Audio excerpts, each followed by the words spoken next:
காலை வணக்கம். வாங்க இப்போ வந்து நம்ம வந்து பார்க்க போகிறது என்னென்னா தக்காளி இட்லி பொடி ப்ளஸ் வந்து சாதம் பொடி. சாதம் வந்து பார்த்திங்கன்னா புளி சாதம் பொடி நம்ம எப்படி நம்ம வந்து கிளறி நம்ம இது பண்ணிக்கிறோம் இல்லையா, மேக் பண்ணிக்கிறோம். அது மாதிரி வந்து இது வந்து தக்காளி வந்து வாங்கி அந்த தக்காளி எப்படி நான் வந்து வத்தல் போடுறதுன்னு ஒரு வீடியோ போட்டிருக்கிறேன் உங்களுக்கு. இப்போ வந்து இதுக்கு வந்து தக்காளி வத்தல், பூண்டு, கடலப்பருப்பு, மிளகு, சீரகம், உளுத்தம்பருப்பு, மஞ்சத்தூள், பெருங்காயம், எள்ளு, வெள்ளை எள்ளு, தேவையான அளவு உப்பு, கறிவேப்பிலை, காஷ்மீர் மிளகாய். நல்லா காரம் சாரமாக நம்ம இட்லி பொடி மாதிரி செம்மையாக சூப்பராக இருக்கும்.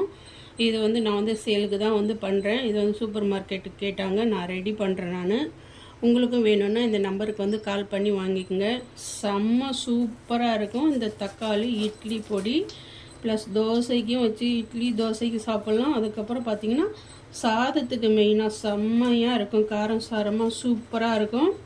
வேணுன்றவங்க இந்த நம்பருக்கு கால் பண்ணி வாங்கிக்கோங்க. செம்ம சூப்பராக இருக்கும். வீடியோ பிடிச்சிருந்தா ஷேர் பண்ணுங்கள், லைக் பண்ணுங்கள், கமெண்ட் பண்ணுங்கள், சப்ஸ்கிரைப் பண்ணுங்கள். நன்றி, வணக்கம்.